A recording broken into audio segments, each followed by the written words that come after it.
Voilà, gloire au Seigneur, donc que Dieu soit béni, alléluia, et particulièrement, donc nous saluons nos frères et sœurs qui nous écoutent sur les médias, et évidemment, nous utilisons le plus possible. Je pense que si l'apôtre Paul avait été dans notre génération, il aurait utilisé ce que nous utilisons, alléluia, et peut-être qu'il se serait fait couper peut-être à certains endroits, parce que la vérité, évidemment, dérange. Mais nous avons, évidemment, la joie de servir notre Dieu, et nous voulons le faire jusqu'à la fin. Amen. Jusqu'au bout. Amen. Nous sommes, comme l'expression le dit, donc des jusqu'au boutistes. Amen. Et nous désirons bien faire tout le travail du Seigneur. Voilà. Donc, si vous voulez bien, on va ouvrir la parole de Dieu maintenant dans Cantique des Cantiques, chapitre 4.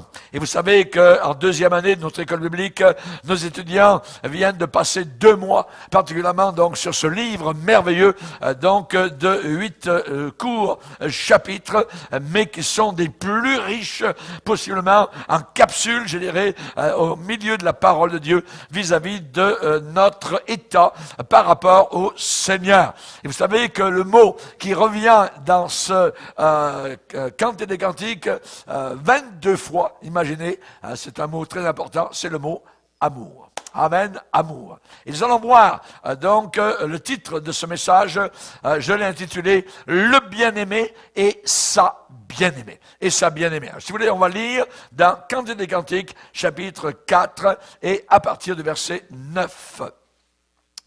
C'est le bien-aimé qui parle à sa bien-aimée. Tu me ravis le cœur, ma sœur, ma fiancée, tu me ravis le cœur par l'un de tes regards, par l'un des colliers de ton cou. Que de charme dans ton amour, ma sœur, ma fiancée. Comme ton amour vaut mieux que le vin, et combien tes parfums sont plus suaves que tous les aromates. Tes lèvres distillent le miel, ma fiancée. Il y a sous ta langue du miel et du lait. Et l'odeur de tes vêtements est comme l'odeur du Liban. Tu es un jardin fermé, ma sœur, ma fiancée. Une source fermée, une fontaine scellée.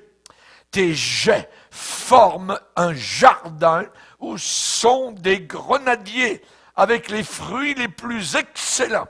Les troènes avec le nard, le safran, le roseau aromatique et le cinnamome, avec tous les arbres qui donnent l'encens. La myrrhe et l'aloès, avec tous les principaux aromates. Une fontaine des jardins, une source d'eau vive, des ruisseaux du Liban. Lève-toi, Aquilon, viens au temps, souffler sur mon jardin. L'autan et l'Aquilon sont 2 vents très forts. Et elle demande donc que les vents soufflent sur son jardin. Lève-toi, Aquilon, viens au temps, souffler sur mon jardin et que les parfums s'en exhalent. La bien-aimée dit que mon bien-aimé entre dans son jardin et qu'il mange de ses fruits excellents. Le bien-aimé répond, j'entre dans mon jardin, ma sœur, ma fiancée, je cueille ma myrrhe avec mes aromates, je mange mon rayon de miel avec mon miel, je bois mon vin avec mon lait. Mangez, amis, buvez, enivrez-vous d'amour. Seigneur, nous te bénissons. Nous te bénissons pour ce livre, le Cantique des Cantiques, qui exalte l'amour que tu as envers ton Église. Nous te demandons, Seigneur, que nous puissions, par ta grâce et par l'aide du Saint-Esprit, décrypter le message que tu veux bien nous accorder aujourd'hui. Et nous te demandons cela dans le nom puissant, dans le nom merveilleux de Christ Jésus, le crucifié du calvaire, le ressuscité du jardin du tombeau. Amen et amen. Et tout le peuple dit amen, amen. On peut s'asseoir, frères et sœurs, chers amis. Alléluia. Le bien-aimé et sa bien-aimée. Le Cantique des Cantiques est un livre où l'on ne va que rarement, parce qu'on souvent ne le comprend pas, et c'est, je dirais, un petit peu du chinois, on pourrait dire, pour beaucoup de personnes. Évidemment, c'est un livre spirituel qui élève l'âme. Le Cantique des Cantiques est un chef-d'œuvre de vocabulaire, une sorte de poème d'amour spirituel de Christ envers son Église et de l'Église envers son Sauveur. C'est un chef-d'œuvre donc de pensée spirituelle et ce livre-là fait évidemment autorité. C'est un poème, d'une certaine manière, un poème qui est affectionné par les âmes brûlantes, par les âmes ferventes, alléluia, qui aiment, alléluia. Et c'est une histoire d'amour, je dirais, la plus vraie, la plus pure, la plus belle, la plus durable, puisqu'elle est éternelle. Nous sommes entrés dans une histoire d'amour éternelle. Qui n'aime pas les histoires d'amour? Vous voyez, Roméo et Juliette, on connaît, Shakespeare en a parlé, il y a je dirais, autant n'emporte le vent, et toutes sortes d'histoires d'amour, mais la plus belle, c'est ce que nous vivons. Alléluia. Et ça tient bon, au travers des années, au travers des décennies. Alléluia. Christ aimant son Église, l'Église aimant véritablement son Sauveur. Jésus, c'est le bien-aimé, évidemment. Et l'Église, le chrétien, c'est la bien-aimée. Le Nouveau Testament, évidemment, donc, nous montre cet amour unissant l'Église à Christ. Et il est notre chef, il est le chef du foyer, chef de l'Église, c'est l'époux. Alléluia. Et nous sommes l'épouse. La Bible dit, Marie, dans le mariage, Marie, aimez vos femmes comme Christ a aimé l'Église et s'est livré lui-même pour elle. Quel exemple! Amen.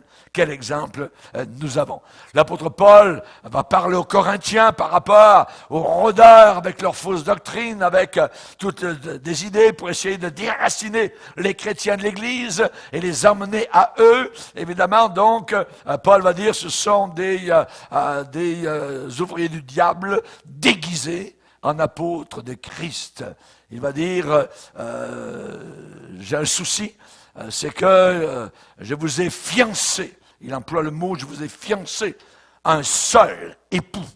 Et il dit, je suis jaloux de vous, d'une jalousie de Dieu. Alléluia. Et tout pasteur fidèle devrait être jaloux, alléluia, d'une jalousie de Dieu pour, évidemment, les brebis qui lui sont échues et vers lesquelles, évidemment, il doit apporter la parole du Seigneur avec fidélité. C'est une histoire d'amour, le Cantique des Cantiques, et c'est même dans l'Ancien Testament où le Seigneur va dire à son peuple, tu m'appelleras mon mari, tu ne m'appelleras plus mon maître, tu m'appelleras mon mari. Il y a une différence entre un maître et un mari, vous voyez.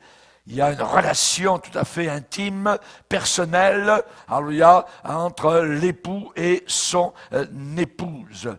Isaïe 54 dit, ton créateur est ton époux. Ton créateur est ton époux. Alléluia. Et dans le Cantique des Cantiques, dans le passage qu'on vient de lire au chapitre 4, eh bien, nous voyons ce qu'est la bien-aimée aux yeux de celui qui lui est cher. Et cela est très important.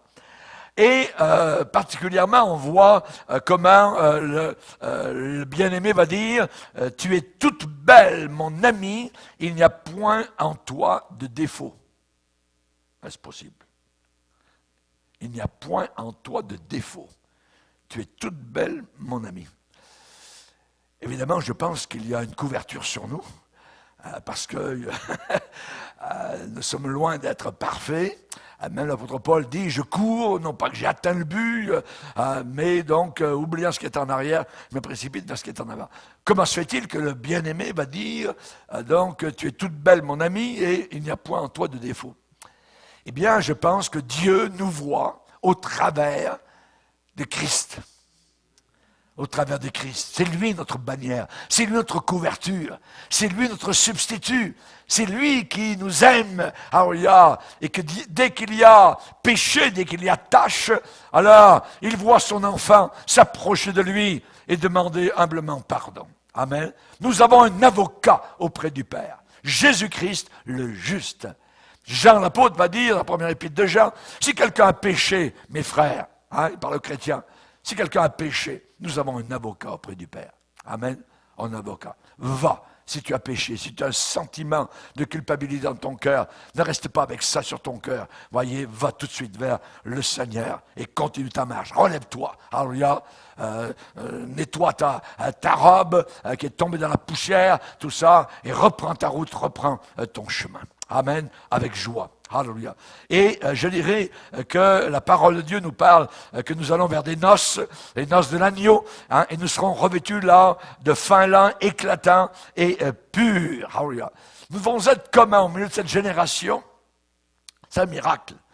C'est un miracle. La Bible dit être irrépréhensible au milieu du tas de fumier, au milieu de la pourriture, la saleté, être irrépréhensible au milieu d'une génération perverse, tordue et corrompue, au milieu de laquelle vous brillez comme des flambeaux, amen, portant la parole de la vérité dans le monde. Alléluia. Merci Seigneur. Merci Seigneur. Gloire au Seigneur. Alléluia. Nous allons vers des noces. C'est là. Évidemment, ce qui va nous arriver là-haut, dans le ciel, vers des noces, on ne va pas vers des ripailles, n'allons pas vers des beuveries, absolument pas. On s'en va vers des noces. S'il y a une chose que je hais quand je vais à des mariages, c'est de voir l'alcool couler à flot. Amen. Et des gens qui commencent à être sous, puis qui parlent mal, puis on dirait que ça dénote, c'est ça, ça défait donc un beau mariage. Alors, que le Seigneur nous aide, évidemment, dans ce sens-là. Et nous avons, nous, des noces qui nous attendent là-haut dans la gloire. Et il n'y aura pas d'ivresse, je peux vous dire. Mais il y aura une ivresse, car ton amour vaut mieux que le vin. Alléluia. Ton amour vaut mieux, alléluia, mieux que le vin. Alléluia. C'est l'amour de Dieu qui nous enivre. C'est l'amour du Seigneur, amen, qui est véritablement, je dirais, quelque chose de précieux à chacun de nos cœurs. Avant même d'entrer dans son règne, Jésus a hâte. Il a hâte de quoi? Alléluia. Il a hâte de proclamer à la face de l'univers entier son union éternelle avec son Église. Unis éternellement dans les liens d'un mariage spirituel, éternel, glorieux, avec celui qui nous a tant aimés à la croix. Merci Seigneur. Merci Seigneur. Et là, le bien-aimé, dans le Cantique des Cantiques, va employer des mots qui mettent l'évidence sur les qualités donc de la bien-aimée. La bien-aimée est composée de multiples enfants, de millions évidemment d'enfants. Et Jésus un jour va nous présenter, après être venu nous chercher à la hauteur des nuages sur la planète Terre, eh bien, il va nous emmener dans la maison du Père. Nous verrons sous nos regards la magnifique nouvelle Jérusalem, les portes immenses de gloire. Alors il y a cette ville avec des remparts translucides de toutes sortes de couleurs. Je dirais, il y a du bleu à l'émeraude, au violet et tout ça, éclatant. Nous entrerons dans cette immensité de gloire. Alors il y a et Jésus, avec son Église, sa fiancée qui va devenir son épouse, s'avancera devant le trône du Père. Alléluia. Et il dira, Père, me voici, moi et les enfants que tu m'as donnés. Alléluia. Alléluia. Chers amis, nous allons trémousser, frémir d'allégresse. Heureusement qu'on aura un nouveau corps pour contenir ce poids de gloire. Amen. C'est une gloire qui sera pesante et que nous ne pourrions pas, évidemment, recevoir avec le petit corps fragile que nous avons, qui exploserait, je dirais, en 1000 morceaux directement avec un moindre rayon de gloire. L'apôtre Paul, sur le chemin de Damas, a perdu la vue devant une petite partie de gloire que le Seigneur a bien voulu montrer. Maintenant, ce que nous allons voir, évidemment, qu'est-ce qui a touché, particulièrement dans le catholique antique, qu'est-ce qui a touché le cœur du bien-aimé? Qu'est-ce qui l'a touché? Et il va dire, tu me ravis le cœur, ma sœur, ma fiancée, tu me ravis le cœur par l'un de tes regards. L'un de tes regards. On va s'arrêter là-dessus. Les regards. Ce n'est pas un regard quelconque, un regard passager, superficiel, que nous avons, que la bien-aimée a eu envers ce bien-aimé. Le bien-aimé dit, tu me ravis le cœur. Avons-nous pensé parfois aux sentiments que Jésus peut avoir vis-à-vis de nous, ici-bas sur terre? Ses réactions, il a des sentiments. C'est un être qui a vécu sur la planète Terre, il connaît. Il sait ce que nous pouvons vivre. Et là, le bien-aimé va dire, tu me ravis le cœur par l'un de tes regards. Ça veut dire que le bien-aimé a remarqué, pas la bien-aimée uniquement, mais le regard, les yeux de la bien-aimée envers lui. Et ce regard exprimait des sentiments. Un regard parle.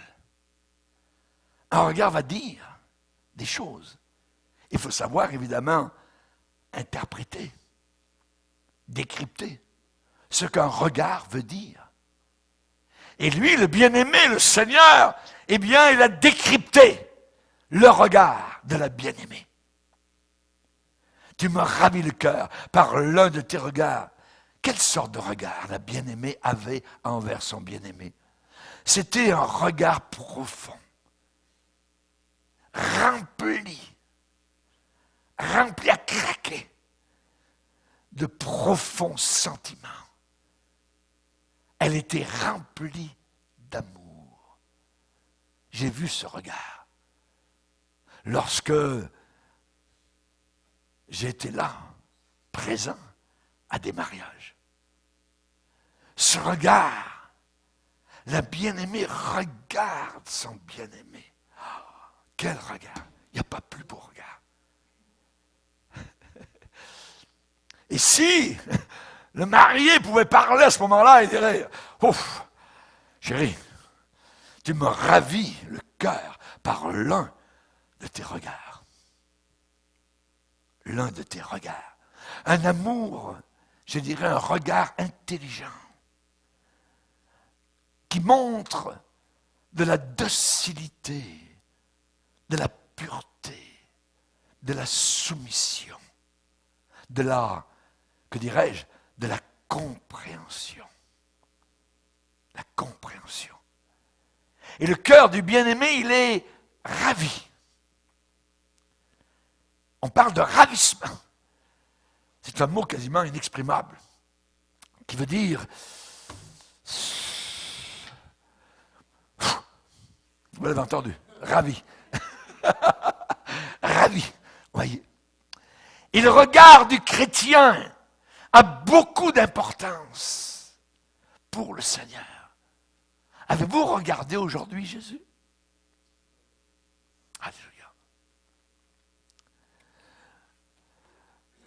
Ce regard de la bien-aimée doit être le nôtre. Quand nous regardons vers le Seigneur. Psaume 123, comme les yeux des serviteurs sont fixés sur la main de leur maître, nos yeux, de la même manière, se tournent vers le Seigneur. Alléluia. Seigneur, je te regarde, je t'aime. Je veux ravir ton cœur. Le jeune homme riche, quand Jésus l'a rencontré, rappelez-vous dans les évangiles, il est dit que Jésus, l'ayant regardé, l'aima. Jésus a vu tous les gens qui étaient autour, mais quand il a vu ce jeune homme, il l'a regardé. Il ne l'a pas vu, il l'a regardé. On parle d'un regard. Ça veut dire que les yeux de Jésus se sont arrêtés sur ce jeune homme. Il dit qu'il l'aima. Comme il avait aimé Matthieu, quand il a posé ses regards sur Matthieu, ou Jacques et Jean, là-haut, en Galilée, au bas de la mer de Galilée. Et ici, c'est un jeune homme riche. Et je pense que Jésus l'a regardé avec compassion. Avec compassion. Ce jeune homme, vous connaissez l'histoire, il est reparti tout triste parce qu'il n'a pas voulu accepter l'appel de Jésus. Les yeux de Jésus avaient parlé de l'amour divin à cet homme. Il l'a refusé. Il a refusé. Jésus a regardé l'apôtre Pierre après son reniement. Vous savez, le regard de Jésus met à nu nos péchés. Et le regard de Jésus a mis à nu le péché, le reniement, la trahison, la faiblesse de l'apôtre Pierre. On est confondu. On est dans la confusion. C'est merveilleux de pouvoir regarder Jésus et quasiment de soutenir son regard. C'est triste quand on est obligé de baisser les yeux. Pierre a pleuré.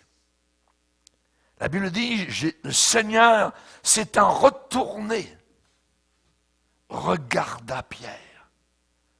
Jésus est emmené, il est ficelé, il est menotté. S'étant retourné, regarda le regard. Et c'est à ce moment-là que Pierre s'est souvenu.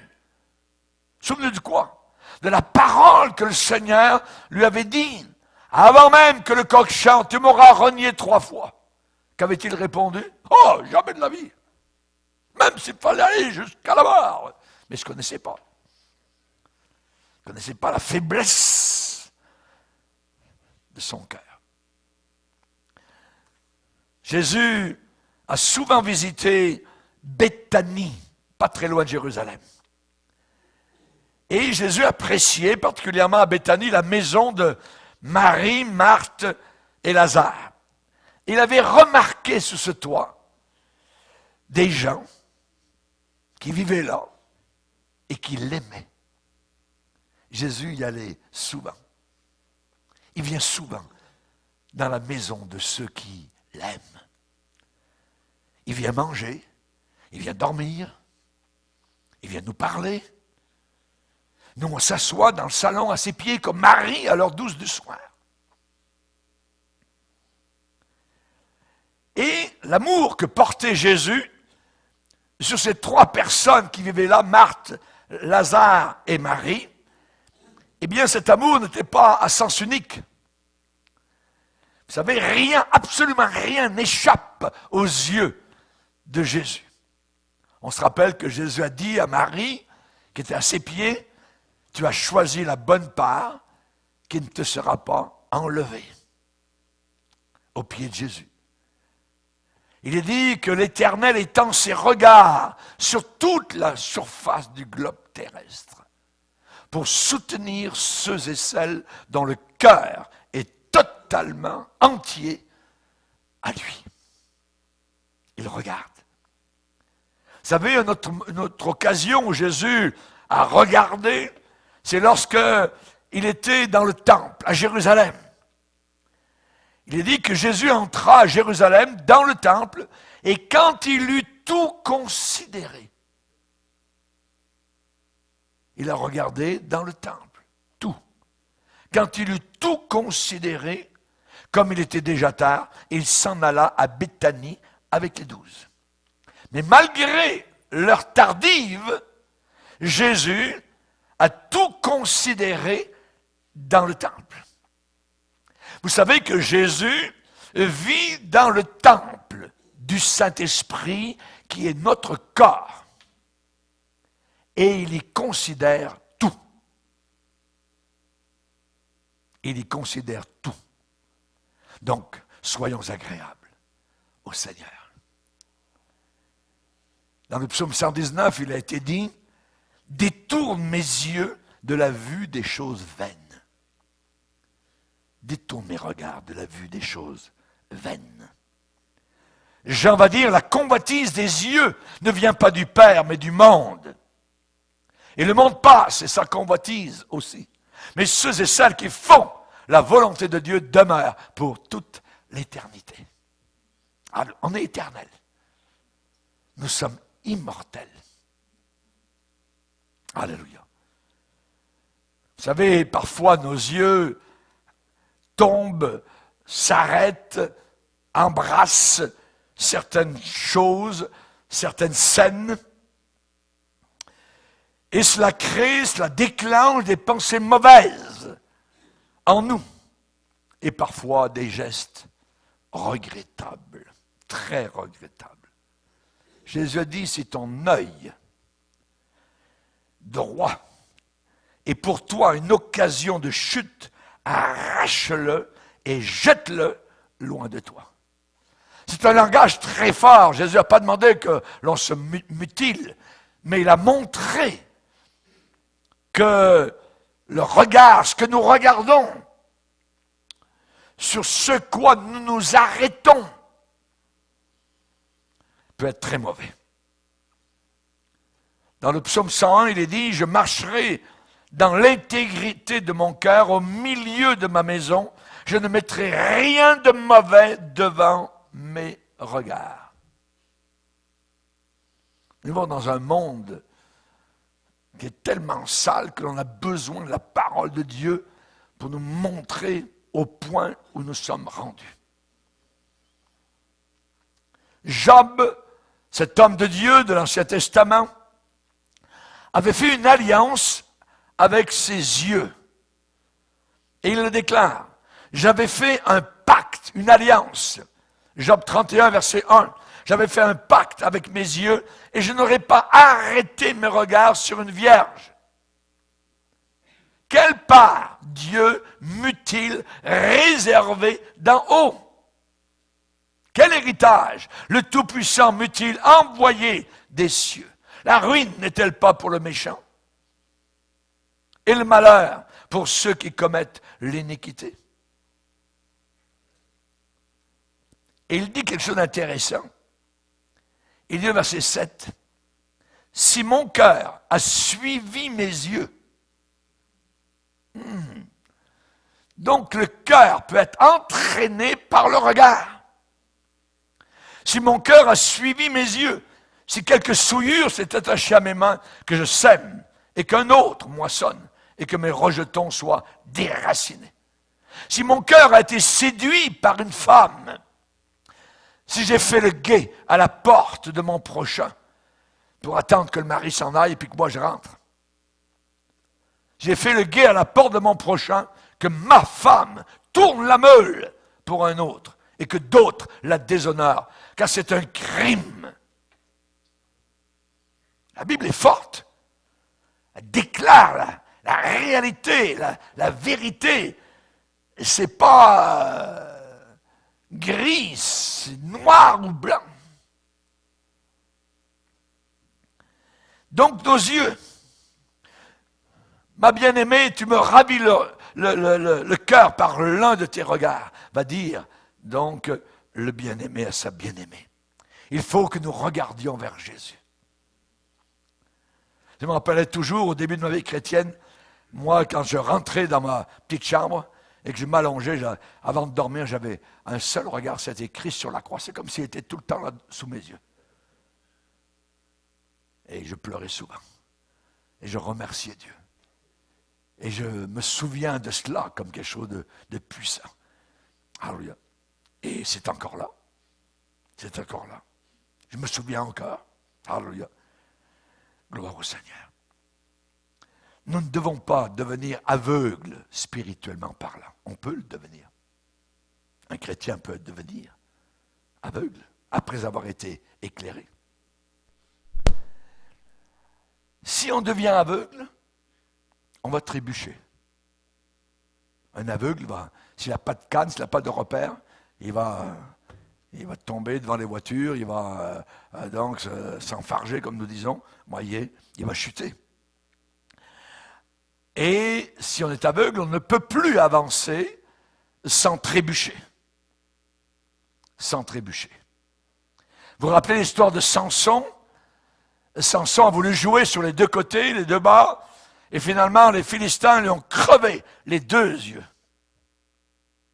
Et tourné, donc, la meule des ennemis, avec deux yeux crevés. Pas beau à voir. C'est ce qui arrive à un chrétien qui veut jouer sur les deux tableaux et qui finalement ne gagne ni sur l'un ni sur l'autre.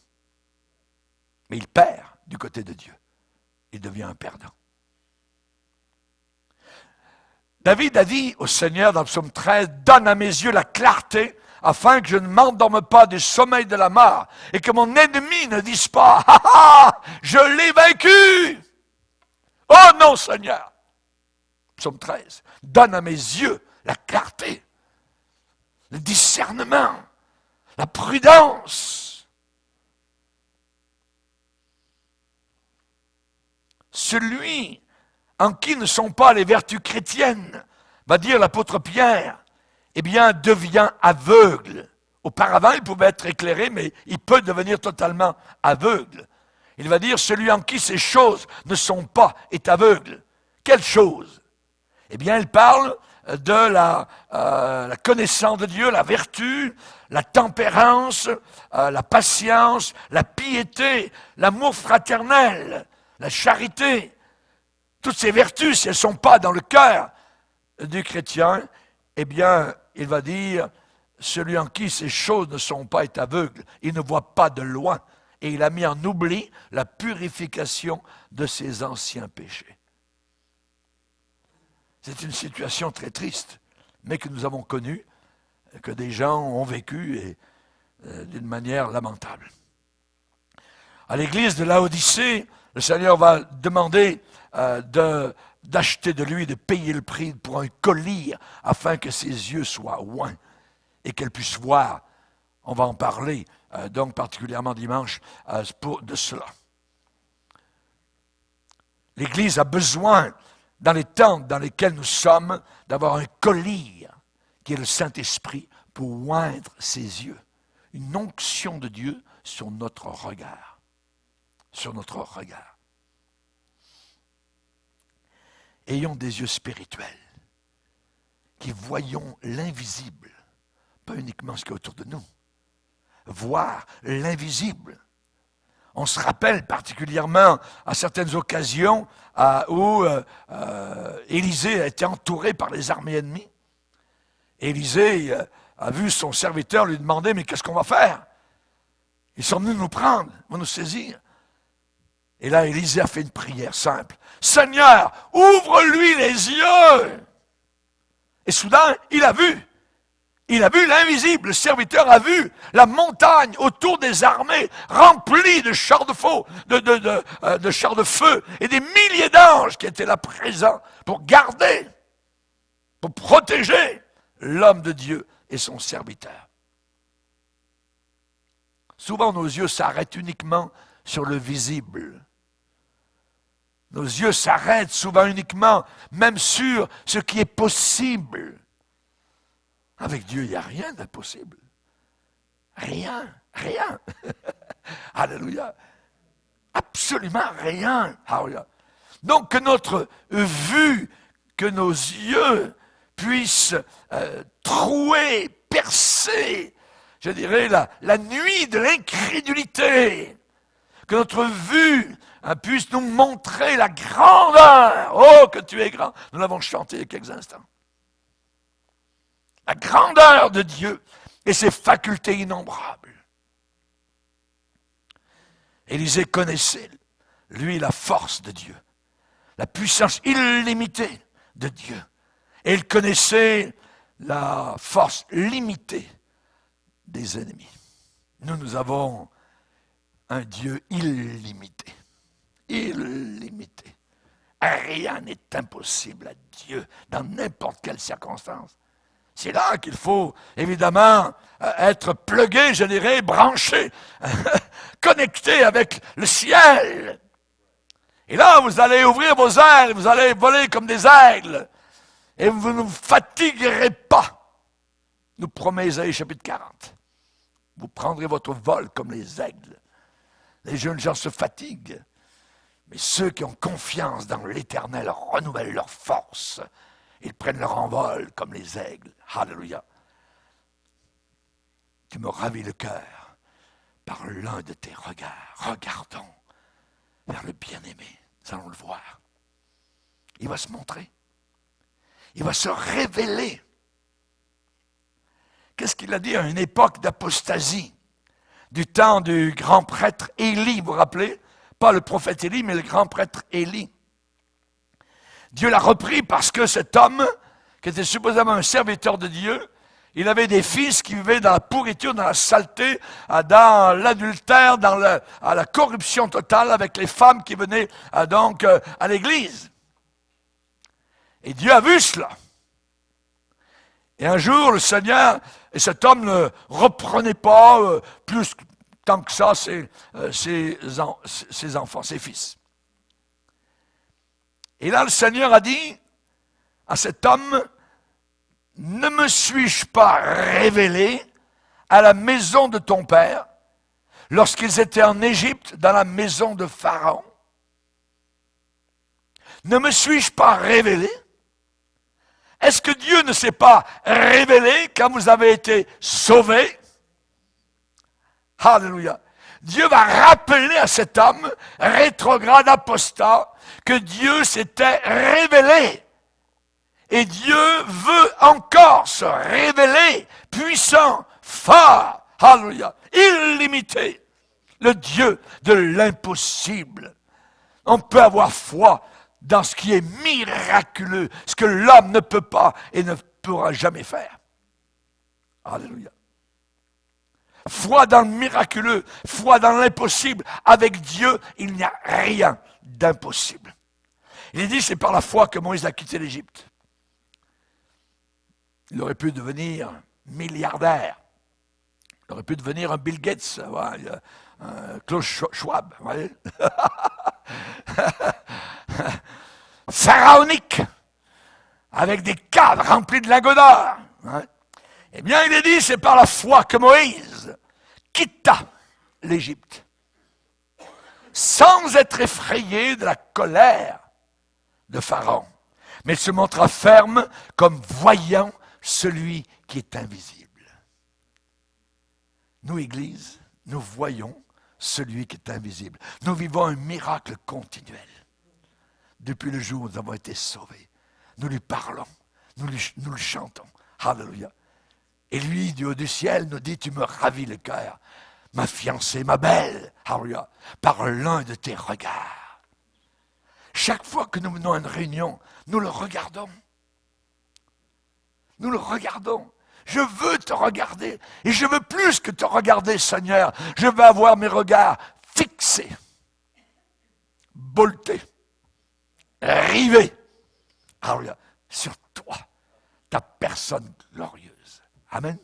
Alléluia. Josaphat, un roi d'Israël, alors que les armées ennemies entourent Jérusalem, il prie, il jeûne. Que faire? On ne peut rien faire. Et qu'est-ce qu'il déclare au Seigneur? Seigneur, nous ne savons pas quoi faire. Mais nos yeux sont fixés sur toi. Il y a démontré, vous lirez votre Bible, comment il est puissant. Quand nos yeux sont rivés sur lui. Quand je parle de river, c'est river. Fixé. Alléluia. Ayant les regards sur Jésus, nous dit Hébreux, chapitre 12. Alléluia. Ça, c'est les regards. Maintenant, le bien-aimé dit à sa bien-aimée autre chose. Il va lui dire, combien tes parfums sont plus suaves que tous les aromates. Ces parfums, les parfums de la bien-aimée. De la bien-aimée.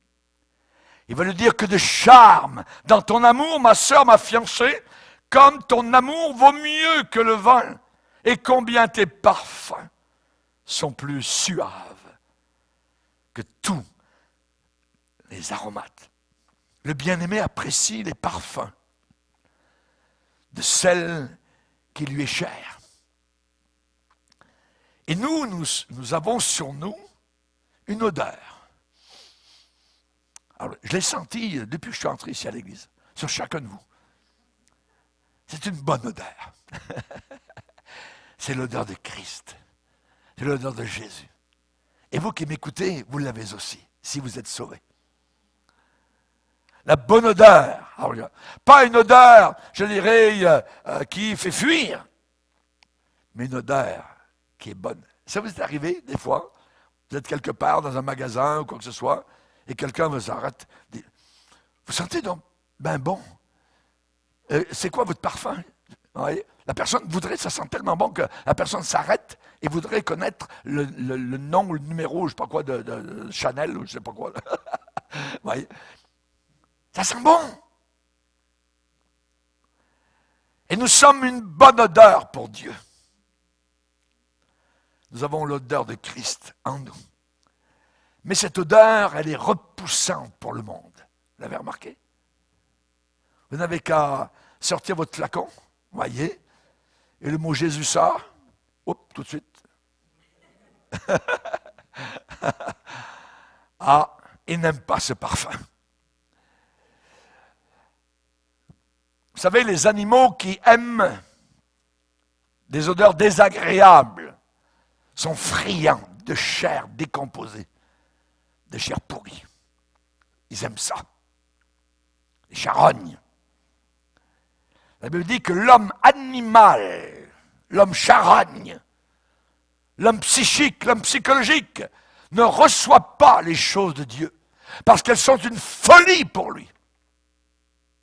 Notre parfum les repousse. Les repousse. Le monde répugne sentir l'odeur de Jésus-Christ. Le monde préfère l'odeur infecte du péché. Alors nous sommes une odeur de vie pour certains, et nous sommes une odeur de mort pour d'autres. Actuellement, il semble que les prostituées sont rassemblées en syndicats. Oui, travailleuses du sexe. C'est une abomination. C'est des charognes qui travaillent dans la pourriture, dans l'égout de ce monde. Ça dit que la prostituée, dans le livre des Proverbes, multiplie les pervers parmi les fils de l'homme. Allez avec une prostituée et vous allez commencer à mentir. Vous allez commencer à devenir un serpent. Dans nos écoles, ce n'est pas l'odeur de Christ que l'on veut. C'est l'odeur de la pourriture, de la saleté. Les cours de moralité sont des cours d'immoralité. Alors nous répandons l'odeur de Jésus-Christ, une odeur d'amour et de vérité, dans un monde sans amour et sans vérité. Vous savez, le parfum, c'est parfois indéfinissable. Ça sent bon, mais c'est indéfinissable. Ça sent bon ou un parfum peut sentir mauvais.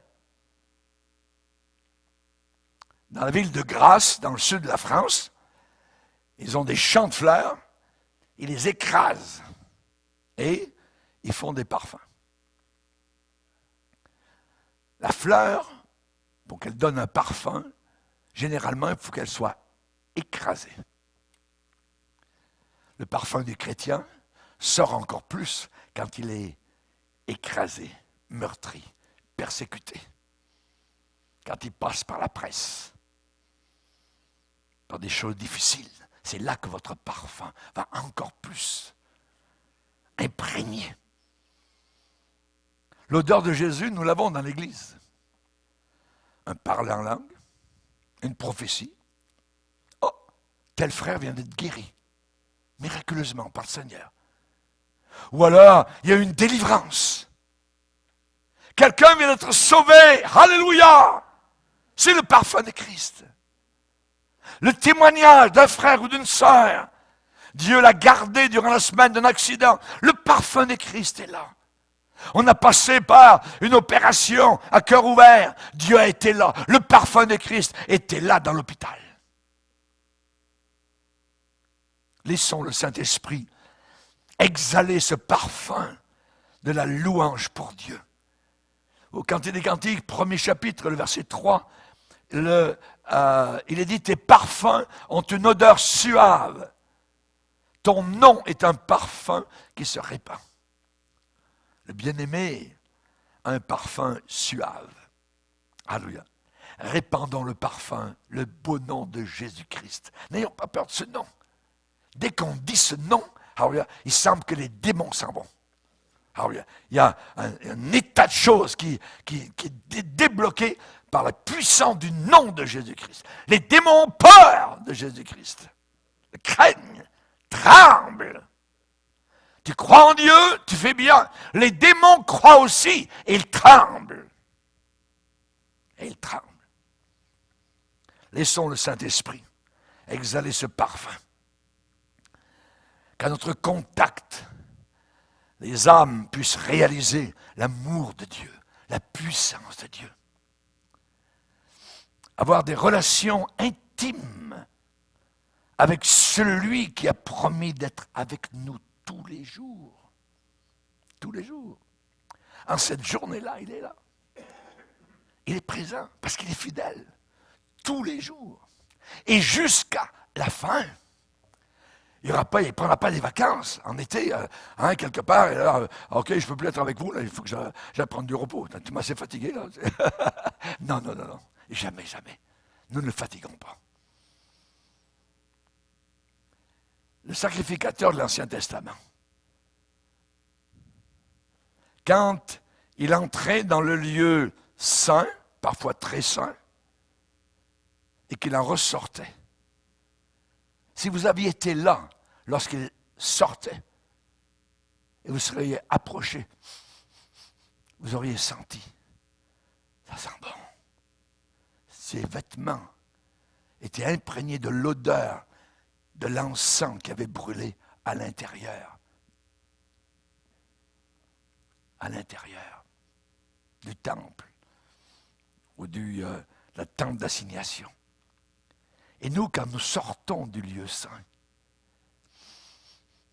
ça sent aussi l'encens de la présence de Dieu, de l'amour de Dieu, de la vérité de Dieu, de la présence de Dieu, du sacrifice de Jésus, de l'espérance que nous avons. Alléluia. C'est formidable.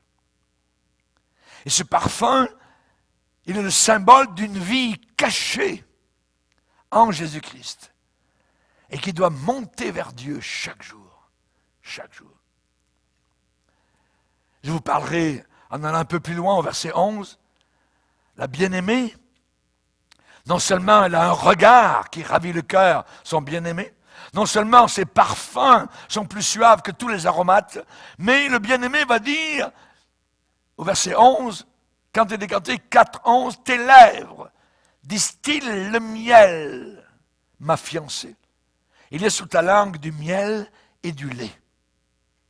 Et l'odeur de tes vêtements est comme l'odeur du Liban. Tes lèvres distillent le miel, ma fiancée. Chers amis, Samson, rappelez-vous, dans l'Ancien Testament, a dit, pour parler de la douceur, quoi de plus doux que le miel? Nous avons ici la douceur de la bien-aimée. La douceur de la bien-aimée. Tes lèvres distillent le miel. Jésus a dit, je suis doux et humble de cœur. Vous n'avez pas peur d'un petit agneau. Vous ne dites pas, hop. Jésus est l'agneau de Dieu. Il n'est pas le serpent de Dieu. Il n'est pas le dictateur de Dieu. Il est l'agneau de Dieu. Et Jean a vu là-haut dans la gloire sur le trône comme un agneau qui était là comme immolé. Un agneau immolé. Chers amis, c'est formidable. La douceur. Le miel est symbole de douceur. Quand vous êtes malade, prenez un peu de miel, c'est bon. Avec du citron, c'est excellent. Contre la COVID, c'est parfait.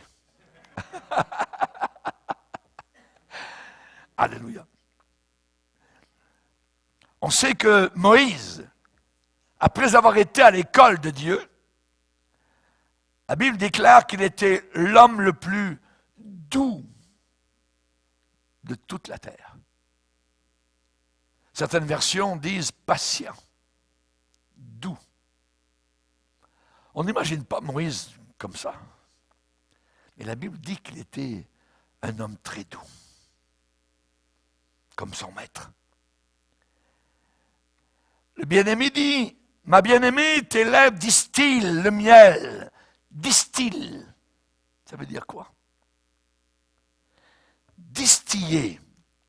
Ça veut dire verser, répandre. Tes lèvres sont comme du miel répandu. Devant le Seigneur, quand nous lui parlons, nos lèvres et ce qui sort du pot devrait être du miel.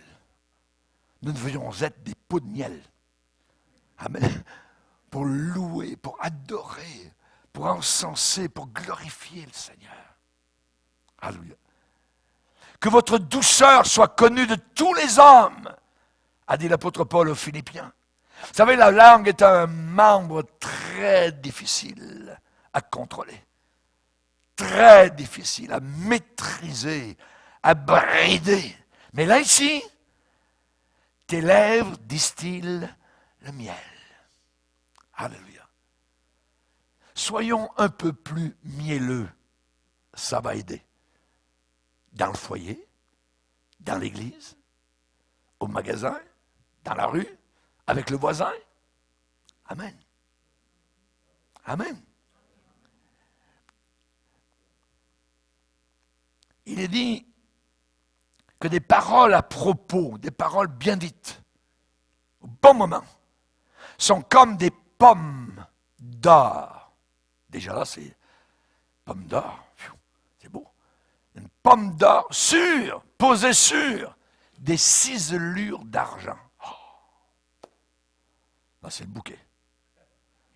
Des pommes d'or sur des ciselures d'argent. C'est comme une parole qui vient à propos. Des fois, vous avez dans la Bible une parole qui vous vient de Dieu. Votre journée est faite. Moi, ça m'est arrivé souvent. Et je sais que ça vous arrive. Parce que c'est une parole comme de l'or, une pomme d'or sur des ciselures d'argent. Le Seigneur vient nous parler, nous diriger, nous consoler, nous protéger, nous empêcher. Alléluia. Des paroles pleines de charme bouillonnent dans mon cœur. Psaume 45. Éliou va dire, je suis plein de paroles. Quand on est rempli de l'esprit, nous sommes remplis de paroles. C'est facile de chanter, c'est facile de louer, c'est facile de témoigner. Parce qu'on est rempli de paroles du Seigneur. Que votre parole soit toujours accompagnée de grâce, assaisonnée, assaisonnée. Amen. On parle d'assaisonnement, vous les cuisinières, vous savez ce que ça veut dire. Assaisonné. Un plat qui n'a pas de goût, il n'est pas assaisonné. Où il n'y a pas de poivre, où il n'y a pas de sel, où il n'y a pas des petites bébelles, comme vous le savez, vous les connaissez. Que votre parole soit assaisonnée de sel, afin que vous sachiez comment il faut répondre à chacun. À chacun. Et que votre douceur soit sans hypocrisie, nous dit la Bible. Sans hypocrisie. Soyons vrais. Ensuite, il dit que le bien-aimé va dire, il y a sous ta langue du miel et du lait. Ah, on y arrive. Du lait. Sous la langue de la bien-aimée. Le lait est un aliment complet. Les bébés, dans leurs premiers jours, leurs premiers mois, n'ont pas besoin d'autres aliments que du lait maternel. Parce que le lait est un aliment complet. Il y a du lait sur notre langue. La parole de Dieu. La Bible déclare, désirez fortement, comme un enfant nouveau-né, le lait spirituel et pur de la parole. Et si nous l'avons, alors ce lait sera sous notre langue. Il va sortir. Alléluia. Le lait de la parole. Ensuite, en terminant, il faut que je termine. Tu es un jardin fermé. Jardin fermé. Ça veut dire que tu es un terrain clôturé. Jardin fermé. Donc ça veut dire qu'uniquement le propriétaire a le droit d'y entrer. Ne donnez pas accès au diable. Soyez un jardin fermé, exclusif, uniquement au Seigneur. Dieu veut que nos cœurs soient de marbre, froid, glacial, fermé au diable. Jésus nous veut entièrement, et il est jaloux de nous. La Bible parle de la jalousie de Dieu, qui est une bonne jalousie. Normale. Si quelqu'un rôderait autour de mon épouse, je serais jaloux. Si quelqu'un rôdait autour de la vôtre, vous seriez jaloux, vous les maris. Et ce serait normal. Et le Seigneur, c'est la même chose. Il est jaloux de nous. Tu es un jardin fermé. Ma sœur, ma fiancée. Une source fermée. Une fontaine scellée. Qu'est-ce que ça veut dire? Une fontaine scellée. Une fontaine, ça veut dire, c'est une source d'eau vive. Une source jaillissante. Et il va dire, tes jets forment un jardin. Pour avoir un jet, il faut avoir une pression. Si au bout du tuyau, il n'y a pas de pression, quand vous voulez arroser vos fleurs, l'eau, tout. Ça prend. Et s'il n'y a pas assez de pression, vous en mettez, ou vous mettez, moi je le fais parfois, je mets mon pouce et tout de suite ça met de la pression. Tes jets forment un jardin. On parle ici de la puissance du Saint-Esprit. La puissance du Saint-Esprit, c'est ce dont nous avons besoin aujourd'hui pour que les fruits se développent, pour que le jardin puisse fructuer. Les fleuves d'eau vive, a dit Jésus, couleront de votre sein. Il parlait du Saint-Esprit. Jean chapitre 7, verset 37. Il parlait du Saint-Esprit. On ne parle pas ici d'égout. On ne parle pas d'eau stagnante, d'eau pourrie, d'eau empoisonnée, d'eau mortelle. On parle d'eau jaillissante, de ruisseaux. Alléluia. Que mon bien-aimé entre dans son jardin. Laisse entrer le Seigneur. Dans tout ton jardin. Qu'il n'y ait pas des petits coins. Non, viens pas ici, Seigneur. Tout. Que mon bien-aimé entre. Nous chantons dans l'église. Laisse entrer le roi de gloire. Laisse entrer. J'entre dans mon jardin. J'entre dans mon jardin. Mangez, amis, buvez, enivrez-vous d'amour. Ton amour vaut mieux que le vin. Ça veut dire ton amour vaut mieux que tout ce que le monde a à offrir. Le monde, c'est rien. Attachez-vous à l'amour du Seigneur. Amen. Vous êtes la fiancée de Christ. Vous êtes la future épouse dans la gloire éternelle qui fera l'admiration des anges, des archanges, des séraphins. Lorsque nous monterons les marches de gloire pour aller embrasser celui qui est notre époux. Amen. Alléluia. Je vous quitte ici. Alléluia. Que Dieu vous garde, vous bénisse. Aimez-le encore plus. Et Pierre, m'aimes-tu? Moi, je t'aime bien, Seigneur. Non, c'est pas ça qu'il veut. M'aimes-tu? 3 fois. Il a chuté 3 fois. 3 fois, il a eu le bâton de secours. La bouée de sauvetage lui a été lancée 3 fois. Et il a été fidèle jusqu'à la fin. Amen. Que Dieu soit béni. Seigneur, nous te bénissons et te glorifions pour ce que nous venons d'entendre. Merci pour l'Esprit de Dieu, Seigneur. Nous voulons te regarder. Nous voulons ravir ton cœur par l'un de nos regards. Nous voulons, comme tu l'as été sur la terre, plein de douceur. Remplis-nous, Seigneur. Qu'il y ait sur notre langue du miel et du lait, la parole divine. Alléluia. Que nous puissions être ce jardin dans lequel tu es l'exclusif. Tu es le maître, le patron. Marche d'un bord à l'autre. Vérifie, arrose, viens cueillir tes fruits, Seigneur. Ils sont à toi. Ce n'est pas notre jardin, c'est le tien. Nous sommes à toi. Merci, Seigneur. Dans le nom de Jésus, amen et amen. Et tout le peuple dit, amen. Gloire à Dieu. Que Dieu soit béni. Alléluia. Merci, Seigneur.